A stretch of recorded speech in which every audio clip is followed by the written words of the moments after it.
Salam Bapak Ibu yang diberkati. Renungan harian GKE Kamis 7 Januari 2021 diambil dari Kisah Para Rasul pasal 9 ayat 10 sampai dengan ayat yang ke-19a. Bapak Ibu yang diberkati oleh Tuhan, pada bagian ini yang menjadi ayat emas saya ambil dari Kisah Para Rasul pasal 9 ayat yang ke-12. Demikian firman Tuhan. Dan dalam suatu penglihatan ia melihat bahwa seorang yang bernama Ananias masuk ke dalam dan menumpangkan tangannya ke atasnya supaya ia dapat melihat lagi. Bapak Ibu, tema yang saya angkat pada kesempatan hari ini adalah panggilan Tuhan tidak pernah salah. Bapak Ibu, saudara-saudara yang dikasih dan diberkati oleh Tuhan kita Yesus Kristus, dalam bacaan hari ini kita melihat bagaimana Tuhan sangat rapi dalam setiap perencanaannya. Tuhan datang kepada Ananias dan mempersiapkan Ananias tepat pada saat Saulus sedang berdoa.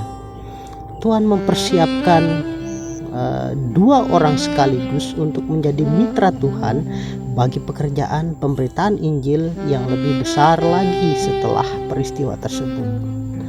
Nah, Tuhan meminta Ananias datang kepada Saulus dan membuat Saulus kembali melihat. Tetapi perintah ini sangat mengejutkan Ananias, sekaligus juga menakutkan.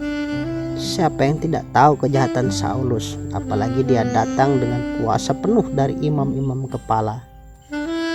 Mungkin bagi Ananias, Tuhan sepertinya keliru dan perintahnya tidak masuk akal. Tetapi lain pikiran Ananias, lain pula pikiran Tuhan. Tuhan meyakinkan Ananias bahwa ia telah memilih Saulus menjadi alat Tuhan untuk memberitakan Injilnya. Ananias tidak berdebat lagi dengan Tuhan. Jika Saulus datang dengan kuasa penuh dari imam kepala untuk membunuh orang-orang Kristen, maka Ananias berangkat dengan kuasa penuh dari Tuhan untuk menyembuhkan Saulus yang sudah menjadi lemah. Bapak Ibu, saudara-saudari yang diberkati oleh Tuhan, hari ini sekali lagi kita melihat bahwa Tuhan tidak pernah salah dalam memanggil hamba-hambanya. Bersyukur karena Ananias taat melakukan perintah Tuhan.